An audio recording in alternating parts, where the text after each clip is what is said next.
October 14, 1943, 9:30 hours. From the airfields of eastern England, the engines of 291 B-17 Flying Fortresses thundered into the grey. Their destination, the ball-bearing factories of Schweinfurt, deep in the heart of Germany. Their mission, to cripple the machinery that kept the Wehrmacht moving. It was supposed to be a demonstration of precision, of power, of faith in the Flying Fortress, a name that promised survival through steel. At altitude, the morning sun broke through the mist, catching the silver of the formations as they formed their combat boxes. Each bomber held 10 men, engineers, gunners, navigators, all bound by the doctrine that armor, discipline, and altitude could overcome chaos. Below them lay occupied Europe, indifferent and waiting. Then came the first contrails on the horizon, thin, white lines rising fast. The Luftwaffe had seen them. Within minutes, the formation was a geometry of fire, fighters diving in from 12 o'clock high, cannon shells walking across the wings of the lead elements. B-17s spiraled downward, leaving black scars in the sky, the intercoms filled with static and final words. By the time the surviving bombers reached Schweinfurt, the air was already thick with smoke from those that hadn't. They released their loads through the haze, fragments of precision falling into uncertainty, and turned for home. On the long return, German fighters followed them like wolves, striking at the weak, the stragglers, the wounded. When they finally crossed the English coast, only 198 aircraft remained. Nearly 1,000 airmen were missing. In the debrief rooms that evening, the silence was heavier than the flak had been. Crews stared at the empty chairs, at the mission map still marked with red string. The promise of invincibility had died somewhere over Schweinfurt. The Flying Fortress had proven its strength, but not its safety. Altitude was no refuge. Armor was no salvation. The enemy, they began to understand, was not just the Luftwaffe. It was the very geometry of the sky itself. And somewhere, in the chaos of those vanished formations, a new question began to take shape. How do you bring order to a battlefield that has no ground at all? The Boeing B-17 had been built on faith, the faith that steel, guns, and courage could conquer the sky. Its name, the Flying Fortress, was a promise as much as it was a title. With 13 machine guns and armor plating across its vital points, it was said to defend itself from any attack. Propaganda posters showed it as untouchable, a battleship of the air, bristling with firepower, serene above the clouds. But the sky is not a sea. It shifts, scatters, breaks apart without warning. Over occupied Europe, where the fronts rolled like walls, splitting formations before a single enemy appeared. Flak bursts forced tight groups to twist away from each other, their geometric boxes dissolving into chaos. What had been a fortress formation became a cluster of isolated targets, each one a beacon for the waiting Luftwaffe. German pilots needed no imagination to find the weakness. They had studied the American doctrine, traced its diagrams, memorized its angles. They struck from head-on, where armor was thinnest and the gunners' fields of fire overlapped least. The first bursts tore through the cockpit glass, the second cut through the oxygen lines. Precision met precision, and precision lost. By late 1943, the casualty lists were longer than the rosters of new recruits. Instructors at American training fields ran out of experienced men to teach the next wave. Yet in briefing rooms, the doctrine of daylight precision bombing remained sacred. The generals believed that accuracy could shorten the war, that technology and courage could replace the need for escort fighters. Across the Atlantic, civilians read headlines of flying fortresses returned from Germany and believed the promise of surgical war, bombs dropped only on factories, not homes. But in the smoke-filled huts of the 8th Air Force, the men who flew knew better. They had seen the truth written in empty bunks and vacant gun positions. The myth of invincibility was dying, one mission at a time. And as belief faded, a new fear took its place, not of the enemy below, but of the next morning's orders pinned to the wall. Somewhere in that fear, a quiet realization was forming. Survival would require more than armor. It would require invention. In the winter of 1942, long before Schweinfurt and its ghosts, a different battle was already being fought, not in the skies over Europe, but in the quiet rooms of planning offices across England. There, under the pale glow of lamps and cigarette haze, engineers, mathematicians, and air tacticians gathered around chalkboards. They weren't designing a new weapon or engine. They were trying to design a pattern, a shape in the sky that might keep men alive. The problem was cruel in its simplicity. Every B-17 was both shield and target. Spree. Add too far apart, the bombers became isolated and easy prey. Fly too close, and turbulence from one aircraft's propellers could flip another out of control. The commanders needed formation, but the air offered none. It was an invisible battlefield without walls or trenches, where even discipline could become chaos in seconds. Out of that dilemma came a strange idea: to turn space itself into a form of defense. If each bomber positioned itself with perfect precision, its guns could overlap with those of its neighbors. 13 machine guns multiplied by dozens of aircraft, forming, in theory, a web of interlocking fire. No single B-17 could survive alone, but together they could become something greater than the sum of their armor. Someone drew it first in chalk, a staggered pattern of boxes and diagonals. Each aircraft assigned a fixed point, each gunner a calculated field of fire. It looked more like a geometry lesson than a battle plan. Circles for ranges, lines for arcs, notes for altitude separation. It was a formation born of mathematics, not instinct. The pilots who first saw it were skeptical. They called it suicidal, too rigid, too artificial, too easy to destroy once the pattern broke.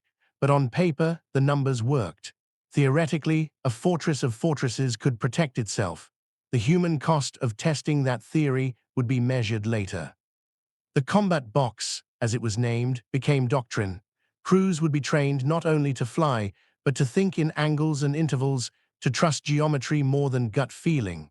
The sky, they were told, could be controlled if flown correctly. They didn't yet know that the design drawn in chalk would soon be drawn again, this time in smoke and fire, across the high cold air over Europe. When Colonel Curtis LeMay arrived at the 305th Bomb Group in early 1943, he brought with him not charisma, but calculation. He was not the kind of officer to inspire cheers or songs. His men described him as cold, almost mechanical, a mind built for precision, not comfort. To LeMay, survival was not an act of luck or bravery. It was a function of order. He studied reports from the disastrous early raids, noting every irregular turn, every scattered formation, every deviation from the plan. Each mistake, he believed, could be measured and corrected. In his office at Chelveston, maps and flight charts covered the walls, filled with pencil lines drawn at exact angles. To outsiders, it looked obsessive. To LeMay, it was simple arithmetic. If a bomber could hit a factory from 25,000 feet, then surely men could learn to hold a formation within 50 yards. His doctrine was unforgiving. Crews would no longer fly the mission. They would fly the pattern. Every aircraft would occupy a fixed position, its spacing maintained with mathematical accuracy. To drift even slightly was to endanger the entire group. He spoke little of courage. Instead, he spoke of geometry, of cohesion, of predictability as protection. Discipline, he said, was armor. The crews hated it. Suicide in formation, they muttered over cold coffee and cigarette smoke. They had seen what happened when one bomber exploded midair, shrapnel and debris slicing through the others too close behind. The sky was already lethal enough. LeMay's rigid grids seemed to make it worse. But orders were orders, and his tone allowed no argument. Training became relentless. From dawn to dusk, the 305th practiced assembly climbs, formation turns, and synchronized bombing runs. Pilots measured distance by instinct, by the glint of sunlight off the next bomber's tail. Gunners memorized arcs of fire not by chance, but by coordinate. Mistakes were corrected not with anger, but with silence, a silence heavier than reprimand. The first time they flew the full combat box in actual combat, it looked unnatural, almost fragile, a slow-moving sculpture of aluminium and vapor. Yet when the enemy came, something remarkable happened. The Luftwaffe's head-on attacks were met not by scattered bursts of panic fire, but by a coordinated storm of machine gun tracers. For the first time, the formation defended itself as a single organism. It was imperfect, planes still fell, men still died, but the losses were fewer, the pattern held. And in that moment, LeMay's logic proved something profound. that survival in the sky could be engineered. Still, it was a fragile victory. Behind the precision and calm was a deeper question that no chart could answer. How long could human beings live inside a machine made of mathematics? In the months ahead, that question would follow every crew that climbed into a fortress, and for many, it would be answered in fire. At 25,000 feet, the air was thin enough to kill. The temperature outside the glass nose of a B-17 fell to 40 below zero, and the inside was little warmer. Every sound was swallowed by the engines, four Wright cyclones hammering in perfect, merciless rhythm. Inside that roar, 10 men lived inside a world of vibration, frost, and prayer. The intercoms crackled with short, clipped words, altitude checks, bearing confirmations, fragments of speech lost to static. Frost bloomed across the windows, spreading like veins. Oxygen masks iced over. Hands froze to the guns if gloves slipped for even a moment. The only warmth came from the sweat under the flight suit, the body's last defiance against the cold. And yet, amid the mechanical thunder, there was precision. At 25,000 feet, each pilot held position within 3 feet of the next aircraft. To drift was to die. If one bomber slipped too low, its prop wash could flip another, too high, and its tail could shear clean off under the belly of the ship above. In this narrow band of survival, the line between control and catastrophe was measured in inches. Visibility vanished as contrails filled the sky, long white corridors twisting and merging into blindness. Gunners stared into mist where other aircraft should have been. The formation dissolved into suggestion, each pilot trusting that the others were still there, still holding the pattern. It was no longer flying by sight, it was flying by faith. Fear, once constant, began to change shape. Under LeMay's relentless discipline, training turned panic into instinct. The chaos of the early raids gave way to something approaching choreography. 10 aircraft moved as one. Hundreds formed a living structure, holding the combat box through flak bursts, wind shear, and sudden dives. The geometry of survival was no longer theory, it was muscle memory. The men began to understand what LeMay had meant when he spoke of control as armor. They no longer trusted luck or slogans. They trusted proximity, procedure, and precision. The B-17s became extensions of each other, one body of aluminium and breath, turning chaos into symmetry. They still feared the sky, but inside the roar, inside the cold, a strange calm began to grow, the calm of those who had surrendered to order. The formation became more than a tactic. It became a belief system, a quiet religion of geometry and endurance. Above the cloud tops, amid frost and fire, men learned to survive by unlearning individuality. Each bomber held its place not by courage alone, but by faith in the invisible pattern that bound them all. They believed now not in the myth of invincibility, but in something far more precise. And that belief would soon be tested by an enemy who understood the same geometry and knew exactly how to break it. By the summer of 1943, the geometry had hardened into doctrine. Every crew knew their place, every gun their field of fire. The Flying Fortress was no longer a name, it was an equation. 13 Browning .50 caliber machine guns per aircraft, each sighted to protect not just itself, but the bombers beside it. A formation of 21 aircraft meant 273 guns in the air at once. And when a full group assembled, 52 bombers in perfect staggered tiers, the sky itself became a moving wall of metal, a fortress not of stone, but of converging lines of fire. Luftwaffe pilots began to call it Der Fliegende Flak-Wall, the flying flak trap. From a distance, it looked impenetrable, a fortress rolling across the heavens, sunlight glinting off gun barrels that never stopped tracking. To dive through, it was to fly into a storm of invisible geometry. German aces, veterans of France and the Eastern Front, found themselves facing something different here, not individual pilots, but a machine made of men. Those who attacked head-on saw their windscreens turn white with ricochets before they reached firing range. Even the most skilled learned to fear the crossfire before they saw the bombs fall. They adapted. See Erkling waiting for the formation to turn, searching for the weak corner, the drifting straggler. But when the pattern held, the B-17s seemed untouchable. In America, the newspapers called it the combat box miracle. Photographs of returning crews smiling beside their aircraft ran under headlines about precision, discipline, and the triumph of order. Readers saw the bombers as symbols of modern war, clean, mathematical, and righteous. They did not see what the gunners saw. Inside the formation, every trigger pull carried a human echo. Gunners fired into specks that vanished in flame. Sometimes, the burning shapes that fell weren't German fighters, they were fortresses, struck by their own comrades' crossfire. It was easy to forget that the same geometry that protected them could also consume them. Veterans described the combat box not as a wall of fire, but as a cage of it. You couldn't break formation, couldn't evade, couldn't even bank to avoid debris from the bomber ahead. One man's destruction was everyone's prison. When a fortress exploded, the next held its course through the wreckage, engines chewing through fragments of aluminium and ash. LeMay's system worked. Losses dropped. Missions succeeded. But each victory left behind a truth the statistics couldn't show, that survival had come at the cost of individuality, of movement, of mercy. The geometry had saved them, but it had also stripped away what made them human. From the ground, the combat box looked beautiful, disciplined, radiant, invincible. From inside, it was something else entirely.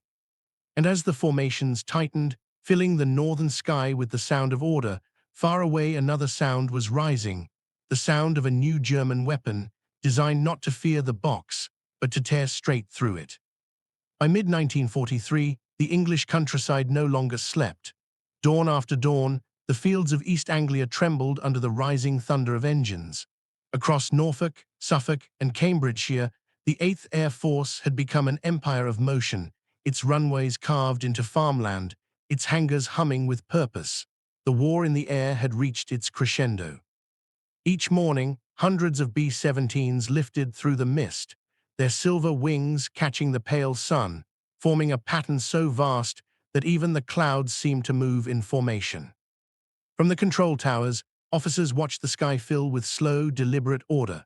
What had once been individual groups were now entire armadas, combat wings of 90 or more bombers flying in stacked layers, separated by altitude, distance, and fragile timing. Engineers in the operations rooms calculated wind drift, temperature, and fuel to the decimal. They plotted corrections for crosswinds that could push a formation miles off course. Everything depended on synchronization, speed, heading, distance, and faith. Yet the perfection they sought lived on the edge of disaster. At 20,000 feet, there was no room for improvisation. Radio silence kept them hidden from German intercepts, but blind to one another's danger. A Medea adjustment from a single pilot could ripple through the formation like a wave, throwing dozens of bombers out of alignment. In those seconds, wings met wings, tails sheared off, and men vanished into their own contrails. From the ground, the formations looked serene, gleaming constellations gliding eastward.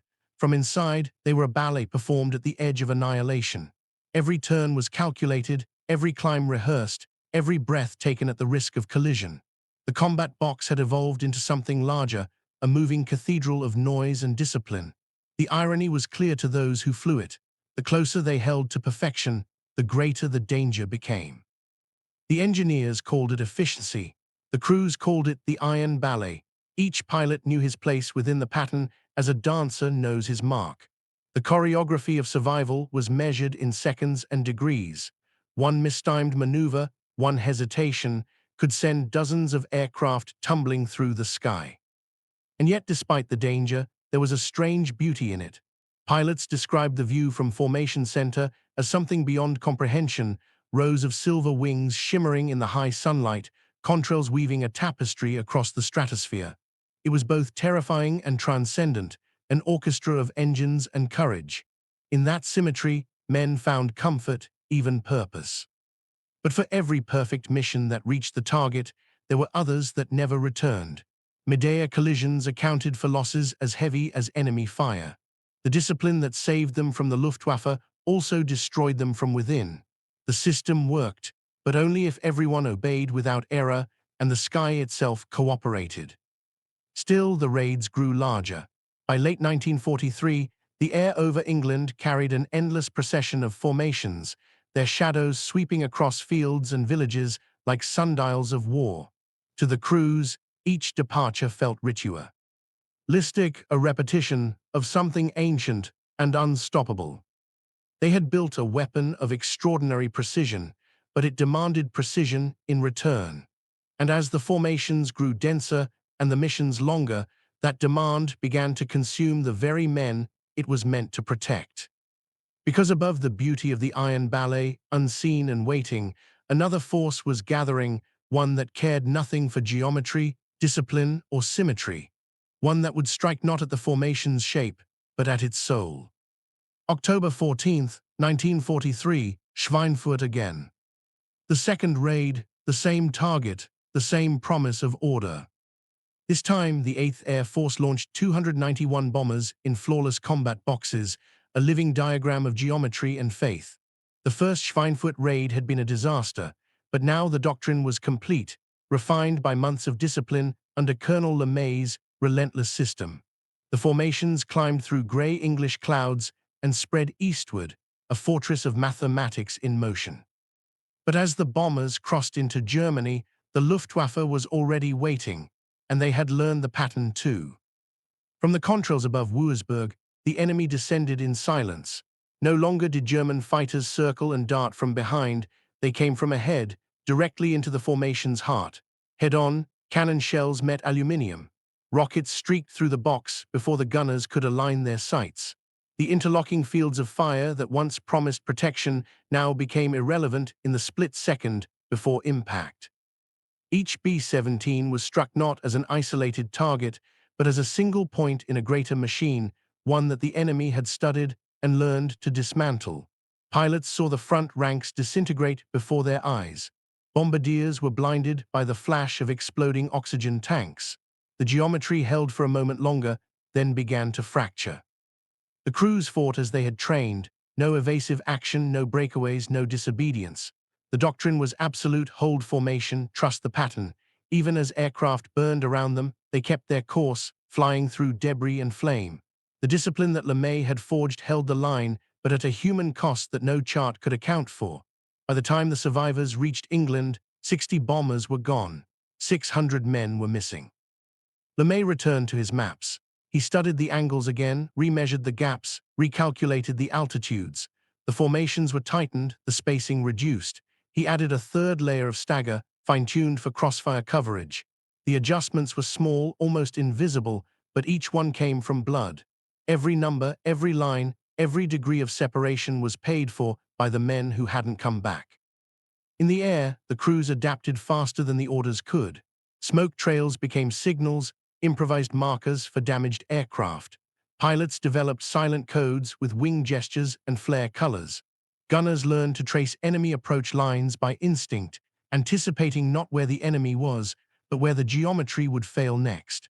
They learned to survive not by breaking the rules, but by understanding their limits. By late 1944, the statistics began to change. The losses were still heavy, but the patterns were unmistakable. The tighter the formation, the lower the casualty rate.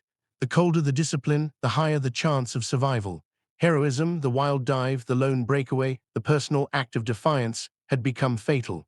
Precision, not bravery, now defined life and death in the high thin air. In total, 26,000 American airmen would die over Europe. Many never saw an enemy face, never fired a single round, never escaped the geometry that failed them. Yet from those numbers, the Air Force built a new kind of understanding, one that saw courage not as chaos, but as calculation.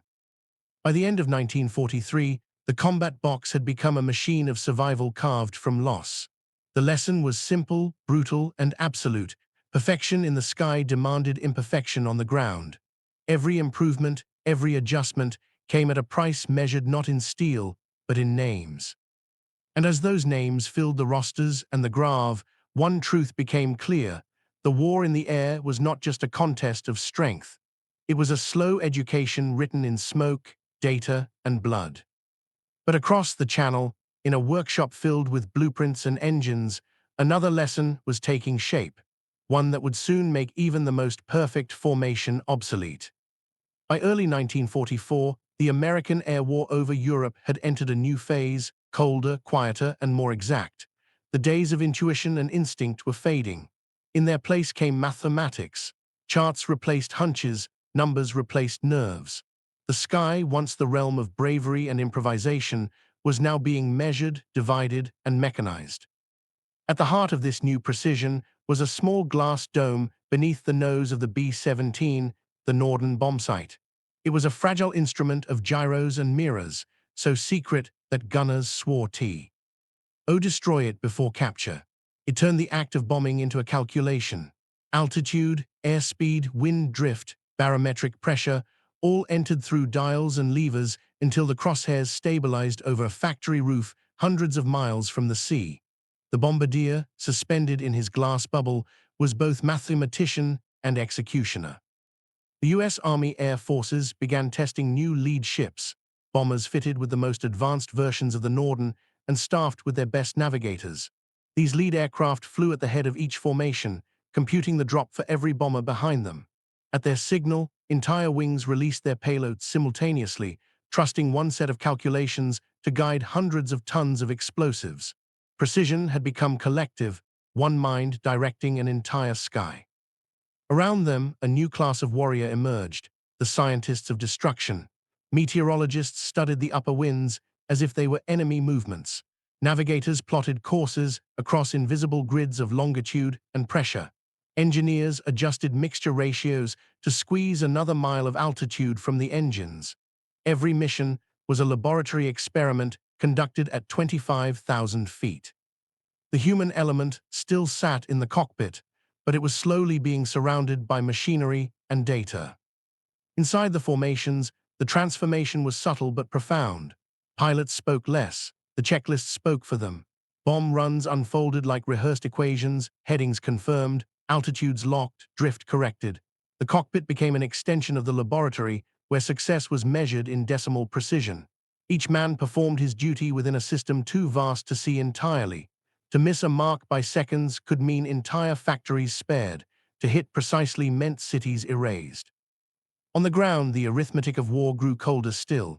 Success was recorded in tons dropped, not in crews returned.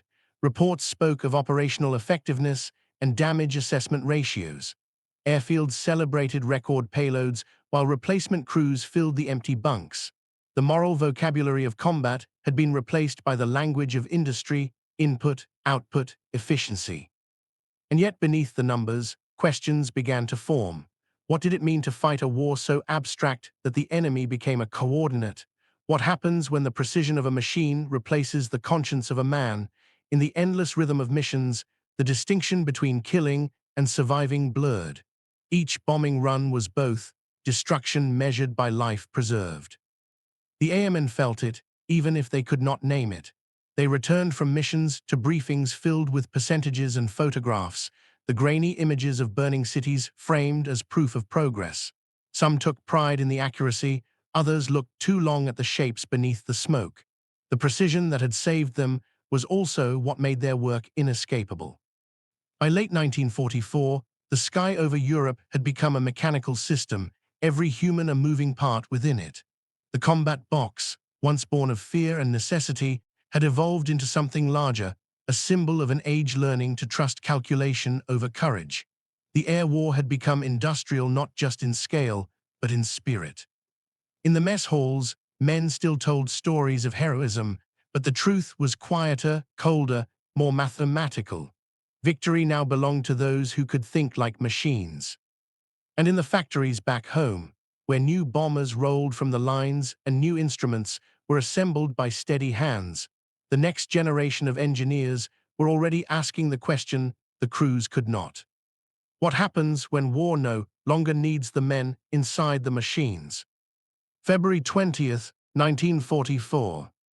The men of the 8th Air Force woke before dawn to the sound of wind and engines, the same sound that had begun every morning of their war. But this day was different. Orders had been briefed the night before in rooms heavy with cigarette smoke and exhaustion.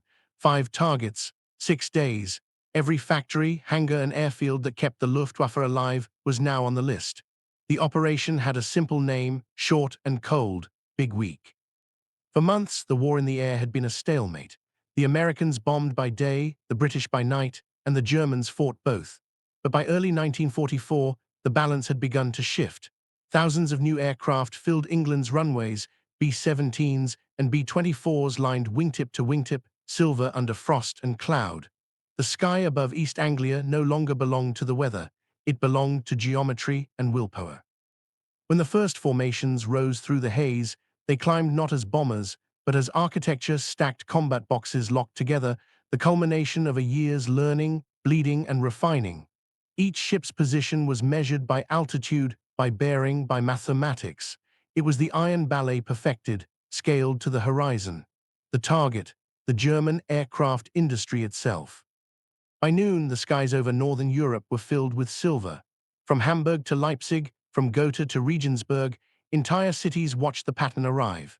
Below, the Luftwaffe scrambled everything it had left: Me-109s, FW-190s, twin-engine Zersterer fighters carrying rockets and cannon. They climbed into the cold to meet the fortress of fortresses. At first, it looked like the old battles, black bursts of flak, diving fighters, contrails shredded into chaos. But this time, the balance had changed. From the west came shapes with longer range, sleeker wings, and the unmistakable glint of speed. The new P-51 Mustangs had arrived. They flew with the bombers, then beyond them, their drop tanks giving them reach deep into Germany. The Luftwaffe, long accustomed to the bombers being alone, found itself ambushed by fighters at altitude it once owned. The hunters had become the hunted. In the air war's cold arithmetic, a new equation had been written. Bombers no longer flew unescorted. The circle was complete. For 6 days, the bombing never stopped. Regensburg, Augsburg, Brunswick, Schweinfurt again, all pounded into fragments. The factories that built Messerschmitts and Focke-Wulfs were flattened, their machine tools buried under snow and ash. The Luftwaffe fought with desperate precision, but every sortie bled it dry. Its fuel reserves dwindled. Its pilots died faster than they could be replaced. Inside the formations, men still froze, still bled, still vanished into the clouds.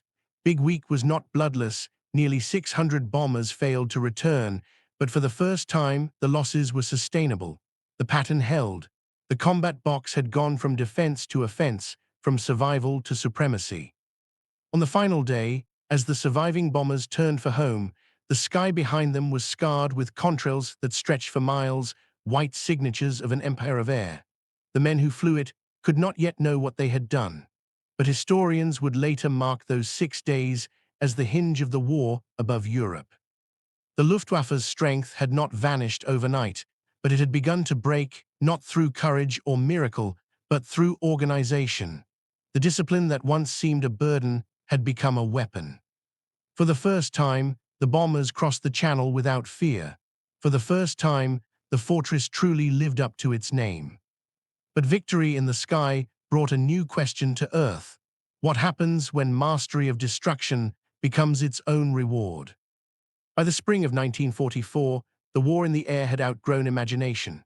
What had begun as small clusters of bombers now filled the horizon in an endless glittering chain.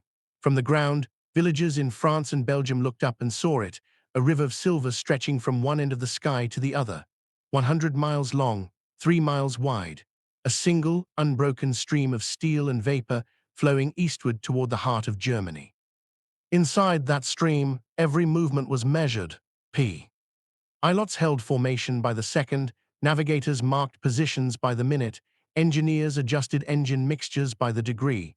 Thousands of aircraft flew not as individuals, but as synchronized components of something larger, a machine that moved with its own rhythm, its own purpose. The men inside could feel it, though few could describe it. The air war had become mechanical in spirit as much as in form. From 20,000 feet, the destruction below looked abstract. Smoke rose through the clouds in soft columns, and explosions flickered like distant storms. Bombardiers no longer aimed at cities but at coordinates. Crews released their payloads by instrument and calculation, detached from the chaos beneath. They spoke in measurements, not emotions, in altitude, wind speed, and bomb tonnage. Below, factories, railways, and neighborhoods dissolved in mathematical precision. The Luftwaffe tried to resist, but the sky itself had changed. The interlocking formations, once fragile boxes of defense, had evolved into wing boxes, entire divisions of aircraft flying in stacked layers of geometry. To attack one was to attack all. German pilots spoke of entering a labyrinth of fire, tracers converging from every direction, engines burning before they could close the distance. They died by the same system that had once seemed impossible to build. From his command post, General Doolittle watched the data come in: sorties, tonnage, losses, efficiency ratios. The campaign was working. The enemy's aircraft production was collapsing. Its railways lay in ruin. The skies of Europe had become the largest moving structure ever created by man, an airborne factory of destruction, operating with the precision of an assembly line. Every part served the next. Every pilot, navigator, and gunner became both operator and component. To the men who flew within it, the sensation was paradoxical. The more perfectly the machine worked, the less human the experience became. Missions blurred together, targets lost names and became numbers. The sound of engines, once terrifying, once alive, became mechanical background to repetition. They flew because the system demanded it. They returned because mathematics had allowed it. Yet there was pride too, not the reckless pride of heroes, but the quiet assurance of efficiency. The formation's beauty lay in its order. After years of chaos, the sky finally obeyed. In that obedience was a strange peace, the peace of a mechanism running as designed. But even perfection carried its shadows. The more complete the system became, the more it consumed its creators. Pilots who had once fought with instinct now flew as if by programming. Success was counted in numbers too vast for meaning: 10,000 sorties, 30,000 tons, 50,000 dead. The language of courage had been replaced by that of throughput. By the summer of 1944, the Luftwaffe was broken. The bomber stream flew unchallenged across a Europe in ruins, its precision unopposed. The system had done what courage alone could not. It had conquered the sky. But in doing so, it had revealed something new: that victory itself could become impersonal. The war of courage had become a war of systems. The men within it had become engineers of annihilation, servants of an order greater than themselves. And far below, in the smoking remains of the cities they had once aimed for on a map, another kind of machine was being built, one that would carry this new way of war far beyond Europe, into a future no one yet understood. By 1945, the war in the air had reached its final design. The machine that had begun as chaos over Schweinfurt now stretched from England to the Oder River, a sky of order humming with engines. Losses that once emptied entire squadrons had fallen to record lows. What had been invention was now routine. The combat box, the geometry of survival, had become law. Crews who had once cursed the doctrine now flew within it as instinct. They no longer questioned the tight spacing or the rigid discipline. They trusted the mathematics because it had kept them alive. Formation had become identity, precision, a kind of faith. Even those who returned with trembling hands and frostbitten faces admitted it. LeMay had been right. The system worked. The targets, too, had changed. Germany's oil plants, ball-bearing works, and rail networks lay shattered. Now the bombers turned toward what remained: synthetic fuel refineries, V-2 rocket sites, and finally Berlin itself. In February and March of 1945, the sky over the German capital filled with silver once again. Thousands of B-17s and B-24s flew in stacked wings, their contrails merging into a single white canopy stretching across the heavens. From below, it looked like weather, an artificial storm, deliberate and slow. From above, it was choreography perfected. The lead ships aligned the targets through their northern sights, while hundreds of others mirrored the release at the signal. To the Kree WS, it no longer felt like combat. It felt like procedure. The once impossible act of guiding bombs from 5 miles above the Earth had become a science repeated thousands of times, with mathematical precision and emotional distance. And yet danger never fully disappeared. Flak still rose from the cities below, black bursts punching through the neat geometry. From the gunner's position, it looked like rain falling upward. Whole sections vanished in fire before the sound reached the rest of the formation. But even in those moments, the pattern held. The wall of silver did not break. Veterans would later describe it as an ordered hell. The beauty of the formation and the horror of its purpose existed side by side, perfect discipline delivering perfect destruction. Inside the aircraft, men performed their duties in silence, surrounded by the steady pulse of the engines. They had learned to separate the noise from the meaning. The war above the clouds had become mechanical, and with that, strangely serene. By April, the Luftwaffe was gone. German fighters that once tore through the boxes were grounded for lack of fuel or men. When the few that remained tried to climb, they found themselves alone against hundreds. The geometry that had begun as fragile defense now stood unchallenged, stretching from sea to city, horizon to horizon. The fortress had outlived the storm. Back in England, as the surviving crews returned to their airfields, the joy was muted. They had won the air war, and yet few felt victorious. The hangars that once rang with laughter now echoed with absence. Too many missions, too many faces left unreturned. The arithmetic of victory could not erase the weight of the cost. The doctrine they had perfected would outlive them all. The combat box became more than a formation, it became the foundation of modern air power, the template for every strategic bombing campaign that followed. Textbooks would describe it in diagrams and equations, stripped of the human noise that had filled its corridors of vapor and steel. But those who had flown inside it remembered differently. They remembered the taste of oxygen in frozen masks, the smell of oil and cordite, the sound of engines vibrating through bone. They remembered the quiet after the bombs were gone, the long flight home through empty air when no one spoke. The triumph of the formation was real, absolute, and final.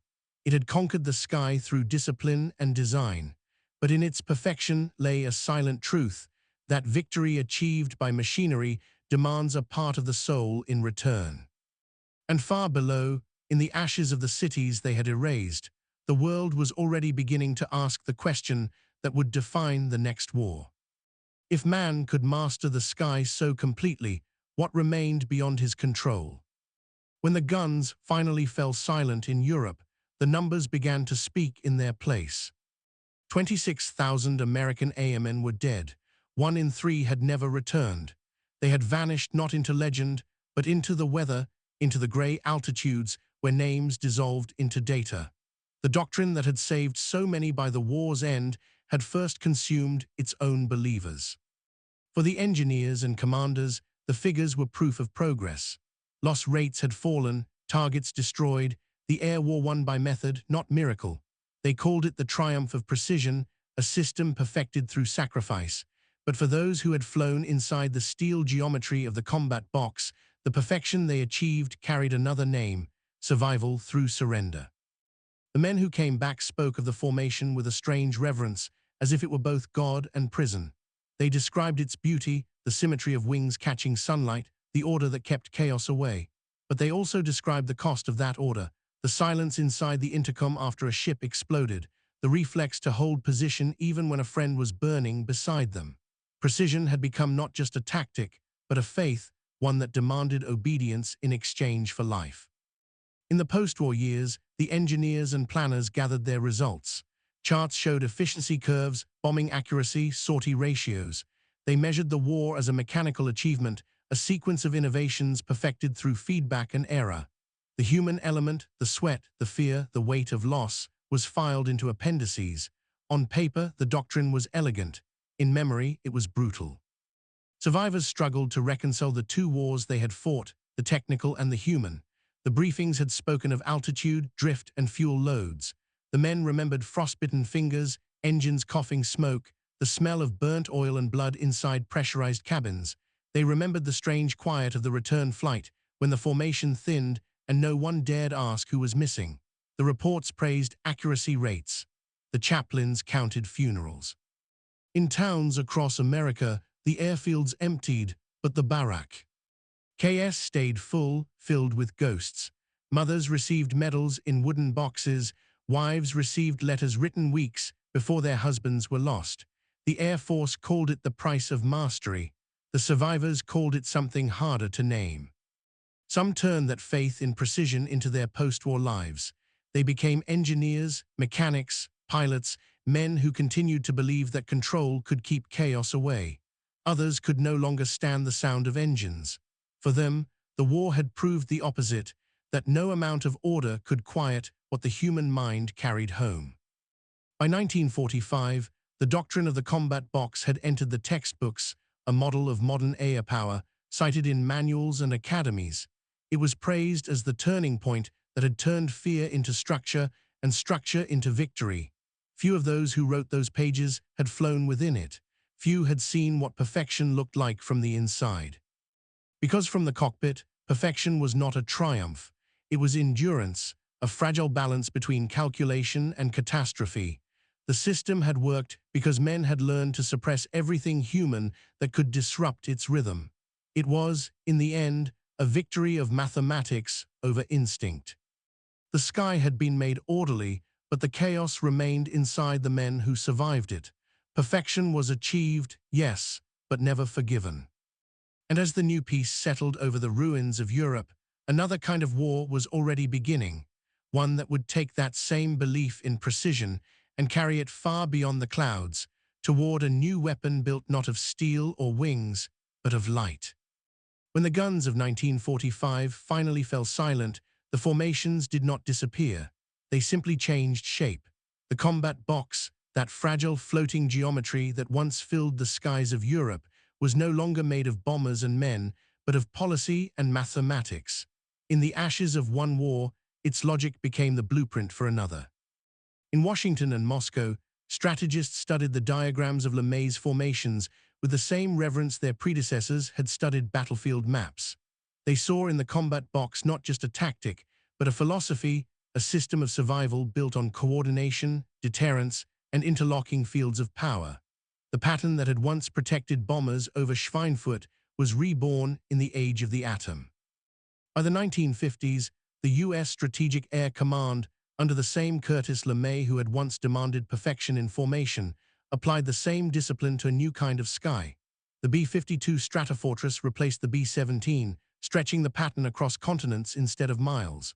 Crews flew in global rotations, ready at all hours, their positions marked not on flight charts, but on nuclear strike grids. The geometry of defense had become planetary. In theory, the logic was simple. If every nation could strike with perfect precision, none would dare to begin. It was the same faith that had held the combat box together, safety through shared risk, stability through structure, peace through preparation. What had once been interlocking gunfire was now interlocking annihilation. Missile silos mirrored the symmetry of the bomber formations. Submarines traced invisible arcs through the oceans, each one a moving node in a new formation, the triad. Satellites replaced navigators, computers replaced bombardiers, and yet the principle remained unchanged: security through coordination, order through geometry. Humanity had built another fortress, only this one was made not of aluminium and fire, but of algorithms and fear. LeMay's name became synonymous with the Cold War's iron logic: deterrence as design, survival through threat. The Air War's machine-like perfection had found its true descendant in the global standoff that followed. The same precision that once guided bombers over Europe now guided missiles across hemispheres. The circle of destruction was complete. For the men who had flown the original boxes, the new world felt eerily familiar.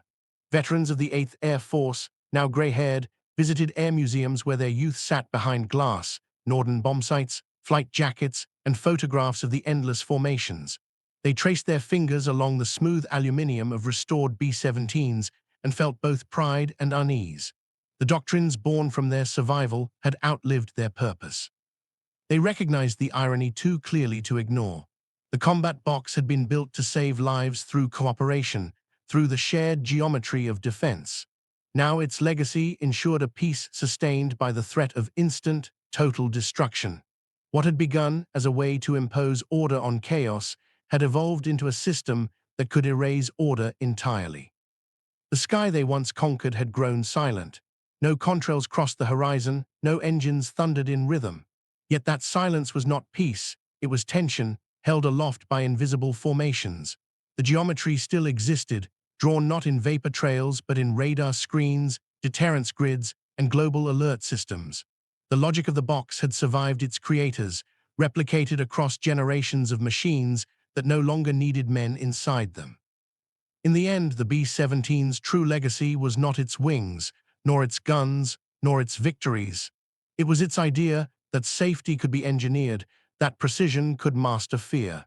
an idea so compelling it outlasted the war that made it necessary. And as the last of the airmen stepped away from the museums and the polished bombers of their youth, they could still hear it, faint, distant, eternal.